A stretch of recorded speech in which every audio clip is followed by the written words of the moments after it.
Hi students, नमस्कार। मैं Pankaj Singh from the Lucknow university. आज की इस वीडियो में हम बात करेंगे कि बीएससी केमिस्ट्री का सिलेबस क्या है लखनऊ यूनिवर्सिटी का अंडर 4 ईयर प्रोग्राम्स, मतलब जो न्यू एजुकेशन पॉलिसी के तहत जो यहाँ का सिलेबस चेंज कर दिया गया है वो सिलेबस क्या है। साथ ही साथ में हम आप बताएंगे यहाँ पर कि जो बीएससी फर्स्ट सेमेस्टर के बच्चे हैं वो फर्स्ट पेपर सेकंड पेपर में क्या पढ़ें जिससे वो अपना मार्क्स अच्छा ला सकें और वो काफ़ी अच्छा कर सकें। जी हाँ, तो चलिए इस चीज़ को हम समझ लेते हैं। ये पीडीएफ हमारे टेलीग्राम चैनल से आपको मिल जाएगी। हम जानते हैं कि आप लोग इसे डाउनलोड कर रखे होंगे। तो ये जो हमारा सेमेस्टर फर्स्ट है उसमें 2 पेपर हैं।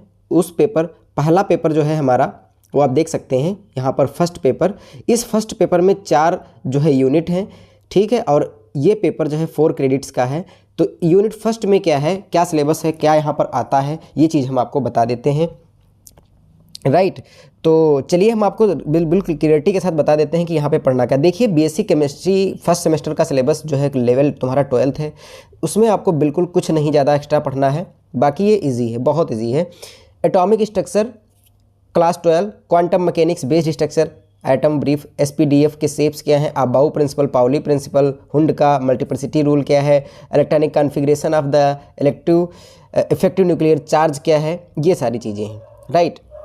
तो इसमें हमको नहीं लगता यार कुछ जो है नया है। बाकी यूनिट सेकेंड वाला आप देख लीजिए ज़रा, मतलब यूनिट फर्स्ट में ही सेकेंड पार्ट देखिए, periodic property classification based on the electronic configuration, diagonal relationship आपको पढ़ लेना है और इनर्ट पेयर इफेक्ट पढ़ लेना है, atomic and ionic radii, van der Waals radii. आप लोगों को मालूम है कि जो नॉन मेटल्स होते हैं उनके अंदर कोवेलेंट रेडियाई होता है, जो हमारे जीरो ग्रुप्स के होते हैं उनके अंदर वंडरवाल्स रेडियाई होती है, जो हमारे मेटल टू नॉन मेटल होते हैं उनके बीच में आयनिक रेडियाई होती है।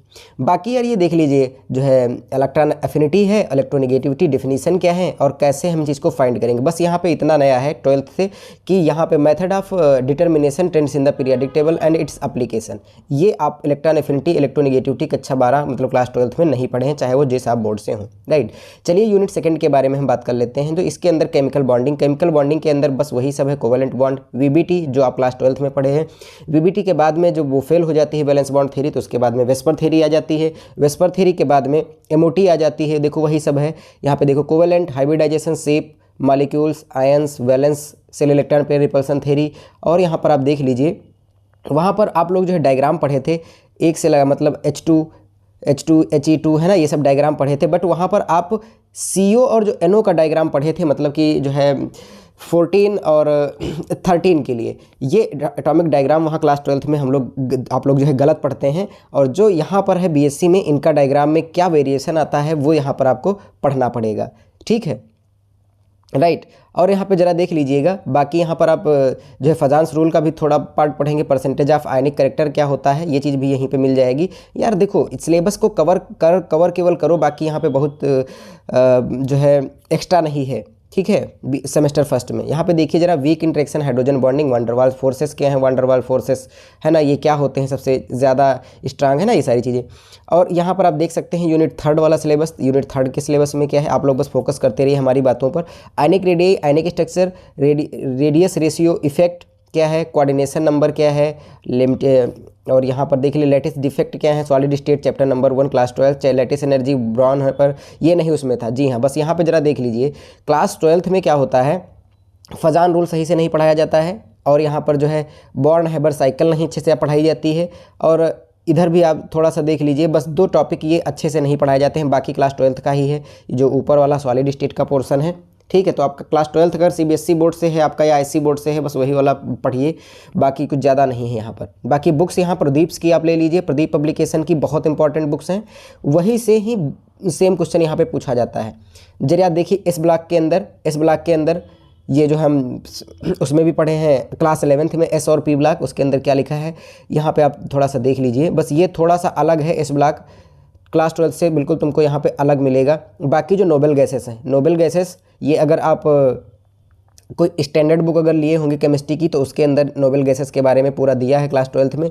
बाकी आप यहाँ पर प्रदीप पब्लिकेशन की बुक आप खरीद सकते हैं, ठीक है, इनऑर्गेनिक ऑर्गेनिक कोई भी।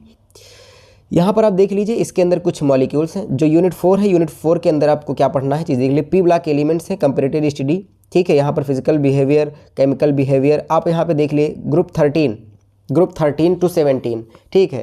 क्लास 11th में पी ब्लॉक पढ़ लिए और क्लास 12th में भी पी जो है ब्लॉक पढ़ लिए हैं, बाकी वही है। यहाँ पे देख लीजिए डाइबोरन से यहाँ हर बार क्वेश्चन आता है B2H6 से। BH3 उसकी मोनोमर यूनिट है, B2H6 उसकी डाइमर यूनिट है। तो बोरान से जरूर आता है, बोरान का स्ट्रक्चर और उसका बॉन्ड एंगल और उसका कितना बॉन्ड लेंथ होता है वो यहाँ पर आप जो है कर लीजिएगा, राइट।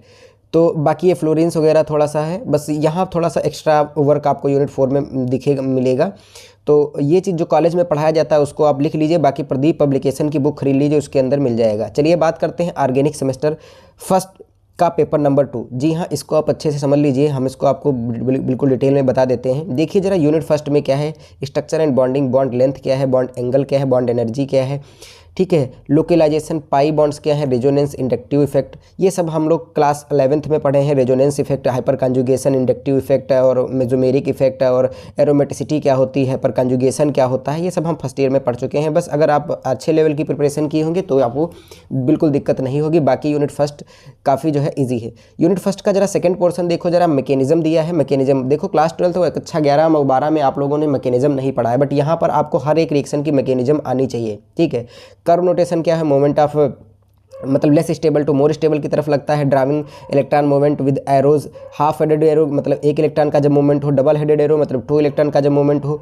और यहाँ पर रिएक्टिव इंटरमीडिएट्स, कुछ ऐसी रिएक्शन होती थी जो इंटरमीडिएट जिसके अंदर फॉर्म होता था। और यहाँ पर structure eligibility and reaction of carbocation, carbanion है ना, C+C- और फ्री रेडिकल C डॉट, और यहाँ पे कार्बीन मतलब CH2। और यहाँ पर एरेंस पढ़ लोगे और नाइट्रीन्स पढ़ लोगे। एरेंस और नाइट्रीन्स का मतलब एराइल वगैरह तुम पढ़े हो, बस यहाँ पे एरेंस नहीं पढ़ा था, तो वो यहाँ पर मिल जाएगा, राइट। चलिए इसमें हम थर्ड पोर्शन के बारे में चर्चा कर लेते हैं। तो types of organic reaction, addition. Addition reaction का मतलब क्या है कि जब हम कोई रिएक्शन कराते हैं तो डबल बॉन्ड को तोड़कर इधर उधर अगर कोई चीज़ जुड़ जाती है तो उसको एडिशन रिएक्शन। एलिमिनेशन रिएक्शन मतलब कुछ वहाँ से निकल जाए। सब्स्टिट्यूशन रिएक्शन का मतलब है पोटोपोलर रीअरेंजमेंट रिएक्शन क्या होती है, condensation, method of determination of reaction. ये यहाँ पर बस तुमको नया मिलेगा। बाकी क्लास 11th वाला और 12th वाला ही पोर्शन है। क्या आपको मिलेगा, आप लोग ये नहीं पढ़े हैं क्लास 12th में, क्या नहीं पढ़े हैं भाई, इस चीज़ को हम बता देते हैं आपको, ठीक है ना। तो ये चीज़ आप देख लीजिए कि यहाँ पर आइसोटोपिक इफेक्ट, काइनेटिक एंड जो है ये चीज़ आप नहीं पढ़े हैं, बाकी आप जो है ये इतना पढ़े हैं। चलिए बात कर लेते हैं यूनिट सेकंड में। यूनिट सेकंड में यहाँ पर क्या है देखिए गाइज, यूनिट सेकंड में आप लोग बाकी हालांकि कक्षा 11 में जो बच्चे यूपी बोर्ड से हैं उनको ये चीज़ नहीं पढ़ाई जाती है, बाकी जो CBSE बोर्ड से हैं, ISC बोर्ड से हैं वो सब पढ़े हैं बच्चे। वहाँ पर स्टीरियो आइसोमेरिज्म देखो, जब कक्षा 11 क्लास 11th का जब चैप्टर पढ़े थे हाइड्रोकार्बन्स वाले में, तो उसमें जो है जिनको जो है आइसोमेरिज्म पढ़ाया गया, तो वहाँ पर स्ट्रक्चरल हो गया था और स्टीरियो आइसोमेरिज्म नहीं पढ़ाया गया था, ठीक है। तो इसके अंदर आप कैरल्टी पढ़ सकते हैं, ऑप्टिकल एक्टिविटी पढ़ सकते हैं, स्टीरियोजेनिक सेंटर क्या होते हैं, एनेंसियोमर क्या होते हैं, डाइस्टीरियोमर्स क्या होते हैं, मीजो कंपाउंड्स क्या होते हैं। ये सारी चीज़ें काफ़ी इंटरेस्टिंग है, एक PDF के फॉर्म में आप पढ़ लीजिए। बाकी स्टीरियो आइसोमेरिज्म बहुत, मगर स्टीरियो आइसोमेरिज्म से आपको क्वेश्चन जरूर मिलेगा और बहुत इजी क्वेश्चन मिलेगा। बाकी आप लोग एनेंसियोमर वगैरह पढ़ लीजिए क्या होता है, राइट। यहाँ पर ज़रा देख लीजिए, DL कॉन्फ़िगरेशन आप नहीं पढ़े हैं, ना ही RS नॉमेनक्लेचर। जो बच्चे नीट की प्रिपरेशन या IIT की प्रिपरेशन किए हैं उनको जो है DL और RS नॉमेनक्लेचर पढ़ाया गया है। EZ इराइथ्रो और थ्रियो नॉमेनक्लेचर भी यहाँ पर आपको पढ़ने को मिलेगा। डिफरेंस बिटवीन कॉन्फ़िगरेशनल और कन्फर्मेशन, ये चीज़ सब तुमको यहाँ पे नया मिलेगा। बाकी आपको हाँ, अब जरा इसमें यूनिट थर्ड में बात कर लेते हैं। Alkenes, cyclohexene, method of formation of special. देखो अब यहाँ पे हम तुमको बता देते हैं, जो बच्चे वही बताएं, स्टैंडर्ड बुक में कोरे हाउस सिंथेसिस रिएक्शन है, बट यहाँ पे देखो जरा, वुड्स रिएक्शन कक्षा 12 कक्षा 11 में पढ़े। कोल्बे रिएक्शन, ठीक है, वुड्स रिएक्शन का मतलब क्या है, वही सोडियम से सब रिएक्शन कराते हैं। कोल्बे वाले में रिएक्शन, कोल्बे वाले में अपन लोग NaOH डाल देते थे तो हमको जो है सैलिसिलिक वो सैलिसिलिक एसिड मिल जाता था।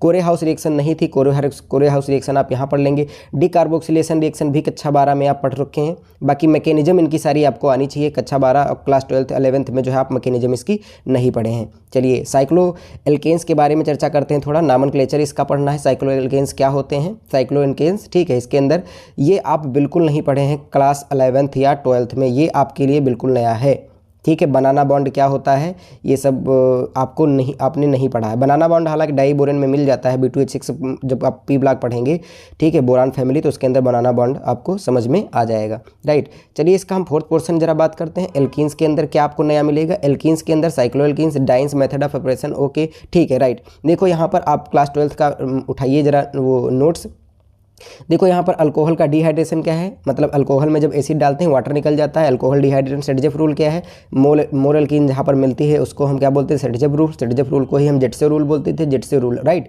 हाफ एलिमिनेशन रिएक्शन, जो उससे अदर प्रोडक्ट बचता था सेडजेफ रूल में, उसी को हम हाफमैन प्रोडक्ट बोल देते थे। वो सारी यहाँ पे चीज़ है। केमिकल रिएक्शंस, जरा यहाँ पे देखिए मार्कोनी-कॉप्स रूल क्या था, वही था कि जिसके पास नंबर ऑफ H कम है उसी के पास नेगेटिव पार्ट जुड़ता था। हाइड्रोबोरेशन रिएक्शन भी मालूम है, अगर हाइड्रोबोरेशन रिएक्शन से हमको अल्कोहल मिलता था, मतलब डाइबोरेन की रिप्रेजेंटेशन अगर हम ले लेते थे तो उसके अंदर हमको हाइड्रोबोरेशन ऑक्सीडेशन रिएक्शन मिल जाती थी। बाकी इसके अंदर थोड़ा सा ये पोर्शन नया इतना है, बाकी ऊपर का जो का त्यों है क्लास 12th और 11th का, राइट। चलिए जरा नॉमेनक्लेचर ऑफ इसकी बात कर लेते हैं। ये आपको बिल्कुल नहीं पढ़ाया गया है बिल्कुल भी इंटर में, तो ये आप यहाँ पे पढ़ लीजिए। डील्स एल्डर रिएक्शन, इसके अंदर से 1-2 क्वेश्चन हर बार पूछे जाते हैं डील्स एल्डर रिएक्शन से। चलिए भाई हम बात कर लेते हैं एल्काइंस से। Alkynes structure and bonding, alkynes method, ये चीज़ जो है आपको पढ़ा दिया रखा है। हाइड्रोबोरेशन ऑक्सीडेशन रिएक्शन हमने बताया कि अभी हमारे पास कोई एल्कीन है, एल्कीन से अगर डाइबोरेन की प्रेजेंस में रिएक्शन कराते हैं तो हमको अल्कोहल मिल जाता है, that's called hydroboration oxidation reaction. बाकी यहाँ पर कुछ नया नहीं है, बस इनकी सबकी आपको मैकेनिज्म आनी चाहिए। मैकेनिज्म थोड़ी हाइड्रोबोरेशन ऑक्सीडेशन की टफ है। हमने भी जब बीएससी फर्स्ट ईयर में सब बीएससी सेकेंड ईयर बीएससी मतलब हमारा सिलेबस अदर था थोड़ा, तो हम उसी में पढ़े थे। यूनिट 4 में जरा बात करते हैं arenes and aromaticity. Aromaticity is the main important topic आपका है, जो कि आप जीओसी के अंतर्गत पढ़ लेते हैं, जनरल ऑर्गेनिक केमिस्ट्री के अंतर्गत। ओके, नॉमेनक्लेचर ऑफ बेंजीन यहाँ पर है, डेरिवेटिव स्ट्रक्चर, ये सब थोड़ा सा आपका नया पोर्शन है। जरा यहाँ पे हम देख लेते हैं aromaticity, aromatic electrophilic substitution reaction, इनके अंदर हम देखते हैं फिडेलक्राफ्ट एल्काइलेशन। फिडेलक्राफ्ट एल्काइलेशन से वही हमको सल्फरडिहाइड सैलिसिलिक एसिड मिल जाता था, CaCl3 NaOH KOH की उपस्थिति में जब हम लेते थे, ठीक है। बाकी इसके अंतर्गत तुमको सब कुछ नया है, सब कुछ आपको नया मिलेगा।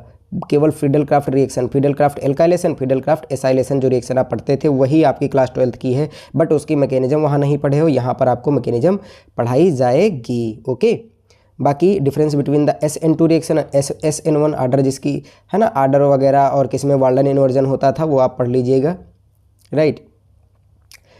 तो यही था फर्स्ट और सेकंड पेपर। बाकी यहाँ से स्टार्ट हो जाएगा सेमेस्टर सेकंड, तो वो हम नहीं बता रहे हैं, अभी डिस्कस कर रहे हैं। बाकी आप घबराइए मत, देखो यार इसका सिलेबस काफ़ी ज़्यादा इजी है, बट हम एक चीज़ आपको दिमाग में बिठा देते हैं, इतना भी इजी मत समझना। जो ऑर्गेनिक पोर्शन वाला हमने चैप्टर भी बताया है, मतलब सॉरी पेपर बताया है, उसमें लोगों के नंबर 50 से 15, 20, 10, 4, 5 ऐसे भी आते हैं, ये समझ लेना। यहाँ पे जो मार्किंग होती है, मार्किंग जो पैटर्न होता है वो बहुत लो लेवल का होता है। तो ऑर्गेनिक केमिस्ट्री को आप ढंग से पढ़ लीजिए। ऑर्गेनिक केमिस्ट्री इजी होती है, बट आप वहाँ पे सब भूल जाएंगे, ये हमारा खुद का जो है एक्सपीरियंस है, मैं खुद आपको बता रहा हूँ। बाकी यूनिट फर्स्ट ईजी है यार काफ़ी ज़्यादा। बाकी अगर कोई प्रॉब्लम आ रही तो नीचे कमेंट करके हमसे कहिए, जो भी प्रॉब्लम आ रहा हो, हम तो आप लोगों के साथ हैं ही। Thank you so much for watching this video. अगर पसंद आई है तो वीडियो को लाइक जरूर कर दीजिए और नीचे कमेंट करके अपनी राय जरूर दें कि सर क्या हम लोगों को प्रोवाइड करें, है ना। Okay, thank you.